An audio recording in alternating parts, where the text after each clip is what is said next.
Hello, this is Doug Breaks, and I know you're probably wondering what is going on. Mr. Duck, what is happening?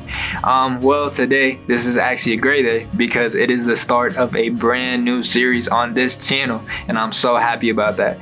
And today, the series is called UnFiltered, and we're gonna be talking about different topics, things like that. Instead of focusing on one film or one song or one animated feature, we're gonna be talking about topics and kind of related to anything. So every episode, I'm gonna have a guest, or I'm gonna just do it upon myself, and we're just gonna get in the nitty gritty of some things. So yeah, this is Doug Breaks, and this is the brand new series UnFiltered.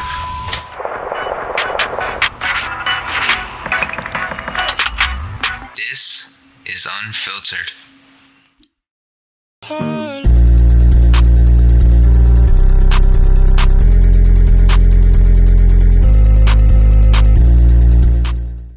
Okay, we are back. I hope you enjoyed that new intro. Was kind of throwing anything at the board, so I hope y'all really enjoyed that new change of pace with the intro.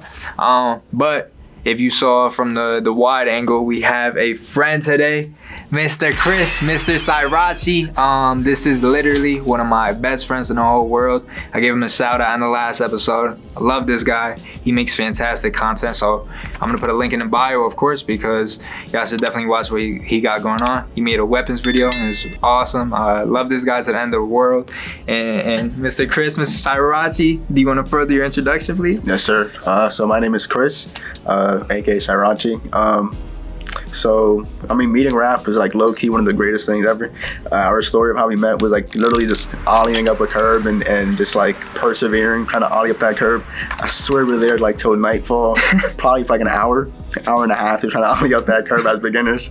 But yeah, ever since then, I mean, we just, strengthen our connection and just learn more about each other and then we introduce each other to films and shows and games, and it just became what it is now, Damn near brought me to tears, bro. That's my goat, bro. All right, Chris, so we're talking about a topic today, so let me get the first one of the day. Oops, sorry, messed up.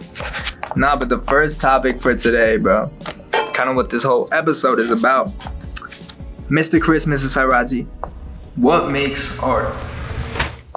Great question. So, I was trying to think of an answer because I know you kind of asked me this morning, and so I had some prep time. And I feel like, honestly, I still don't got an answer. I think art, if I was to sum it up in one sentence, I think it would be like, the physical manifestation of somebody's creative talents. So it could be a person's their talent, their skills, their inspirations, their beliefs, just somebody who the creation of one's person like onto screen or onto video or onto canvas. And so art to me is just a personified kind of image, Honestly, I feel the same way. Like, I like how you said like the personified image, because I think last episode of my Art Yaster, I was like talking about like the context, right? So like, because to me, that's mad important. Like, it's like, I know some people when they watch something, it's like, oh, nah, it's because this is crazy. It's this. But to me, it's really like, who's making this? Like, at what point in someone's life are they making this? They could be going through a heartbreak. They could be going through the best time of their life. And it's so beautiful to see that reflect on the screen. Like, that to me is art. Like, that's like, when you just see somebody's full emotions, like that whole heart on their sleeves, man, to me, so cool. Like, it's infectious. I mean, with Weapons, we recently watched it. Like, the whole Zach Kreger was mentioning that he kind of wrote it after his best friend passed away, and you kind of look at the film for what it is, and you kind of look at it through that lens, and I feel like it becomes a whole lot deeper when you look at it through that lens. Seeing these people who represent emotions and kind of like how these emotions deal with the context of the situation. Seeing somebody's emotions at the time that they were creating or writing, whatever it was, seeing that plastered like on an image or a film, even in music, it's just like it's vivid, and like you said, raw. Like, raw is like a great word, because it's their emotions, just like unfiltered. Yeah. Unfiltered. And it's raw, yeah. Like I love it. I really do. Nice. Yeah. All right, let's see the second question of the day by Mr. Duck. Is there any piece of media? So we were talking about weapons, but the first film that made you realize that, so any piece of media or real life encounter that made you feel that way. Okay, I got to think about that. Compared to a director kind of putting their emotions on a... To be real with you, it could be anything. So yeah, your first instance, yo, that's hard. Yeah. Not gonna lie, the first one I always think of is Logan.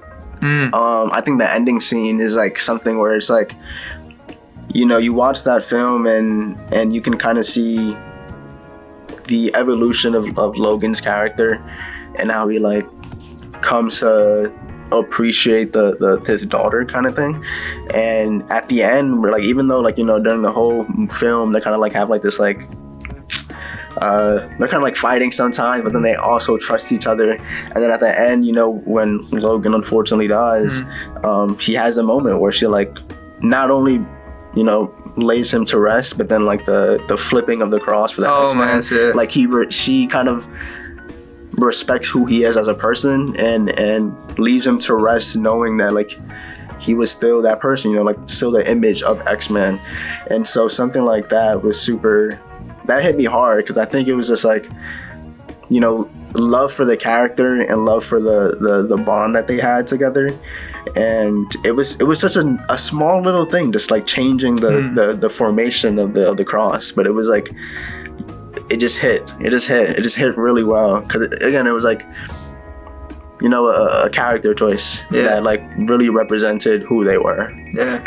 I think for me, the first time, I remember this vividly too. Bro, I was 9 years old, bro, and I was channel surfing, because with my family we always love movies. My dad, his bootleg Blu-ray collection was crazy, bro. I don't even know where it went, but I remember I was on HBO. And bro, I see this movie, and it's from '78, and this guy, he's using a closet thing to pop out a gun, and that was Taxi Driver. And I remember just being yo, this is crazy. I would do that when I was playing around. I was just yo, this is Spider-Man for evil people. So I was I thought that was so dope. And I remember shortly after that's when he starts blaming people, and it's just this is crazy. I remember it just being oh my gosh, I can't see this. As a kid, it was I was watching a live leak video, no troll. So bro, I was every time my mom came in, I was changing the channel, but there was something so hypnotizing about it. To this day I can't even tell you what it did for me. But I remember then I went back to 16. I watched it with my dad for the first time, and then that was that was around the time I started acting. And acting I always, I think it was cool because I want to be Spider-Man. You want to be a hero. Yeah. But when I watched that movie, I was what prompts someone to act like that? It was a visceral emotion I felt, just don't get me wrong, the film is disturbing, if you resonate, you kind of chill, bro. But it's there was something so raw about it, and even though I love the film, I think something that really resonated to me was Robert De Niro's performance. To me, that's art. You know what I mean? Yeah. Every time I watch that, I'm just how did he do that? And he's such a simple actor too. I feel I'm not a melodramatic dude when I try to act. I try to be in it, But it's something so subtle he's doing. Yeah. And you just see it on his face, Yeah. It's we watched that film, and I watched it. I keep watching it, because I got the Blu-ray. I showed you. Yeah. And every time I watch it, I'm yo, I see what's going on in his mind, but he's not saying it. Yeah. Yeah, I get what you mean. 100%. It's crazy. It's a beautiful performance. Yeah, bro. No. So I think it's I get what you mean 100%. I think like when you're watching it and you kind of like understand his, like, you can see him forming the ideas. And I don't know if it's like a facial expression, the way he talks too, I think is kind of kind of soft but almost convincing, like persuading and persuasive in the way that he speaks. But yeah, no, like his performances, you don't relate to his character, but you can like kind of insert yourself in his shoes and like see why he does what he does sometimes. Yeah, no, for sure. All right, so we're gonna go into the final question of today. I really appreciate you, Chris, because this has been a beautiful question. So I just want to bring up one last thing. So, Mr. Cyrache, with like AI on the rise, and I feel like we got to talk about that. So, do you have like a positive or negative expectation towards the future of art? Definitely negative. I think from the standpoint of somebody who is just trying to learn art, like more so on the actual like drawing aspect or painting aspect, I think AI can help to an extent with kind of references. But I think anything over that is kind of just like, it destroys the purpose of it. I think it's obviously, I would say it's soulless. There's no character to it. I think honestly, it's kind of disingenuous seeing like AI artists on Twitter and stuff like that. Like that's, I don't know. It just typing words onto a prompt and seeing it pop up is cool as a person who can't draw, or even if you can draw, just seeing it come to life is cool. But that destroys the whole journey of it, and there's no emotion, there's no character in it. It's just an image with soulless strokes and just emptiness, like it's not art. It's more like I don't even have a word to explain it. I think it's just it's like disgusting writing because you're doing prompts and stuff. And I feel like my interpretation right now is very so-and-so in terms of like mainline art, like mainline production companies.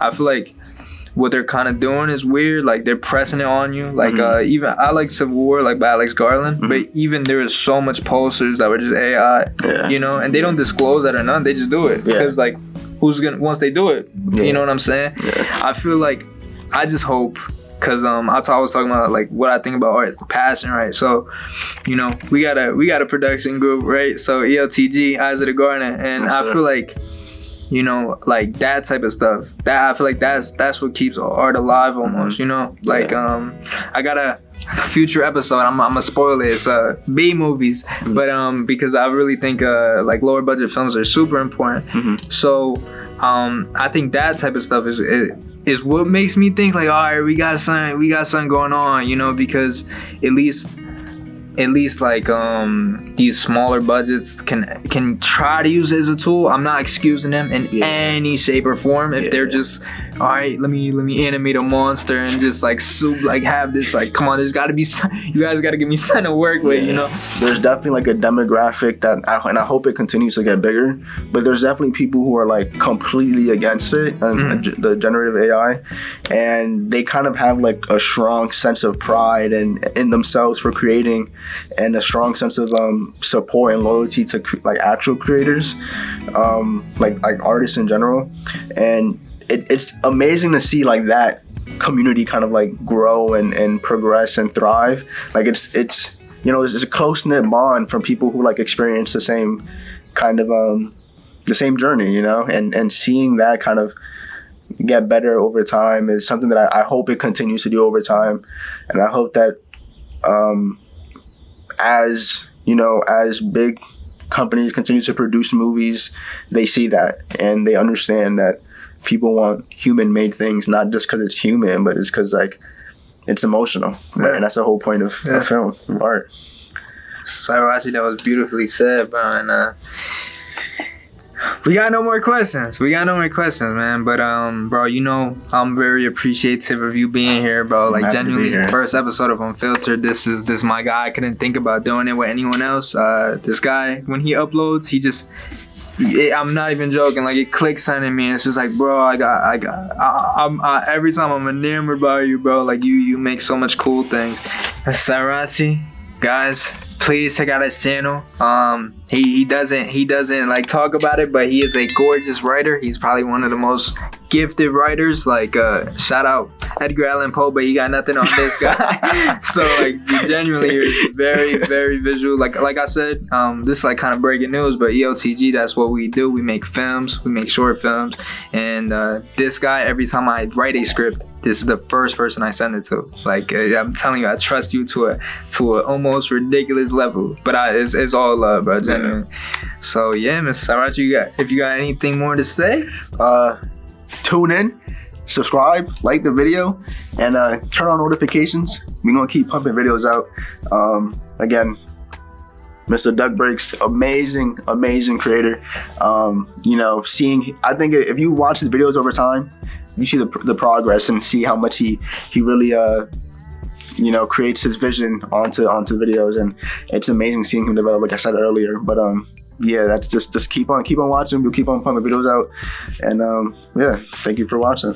All right, this has been Duck Breaks. See you in the next one. This has been Unfiltered, episode 1. See ya.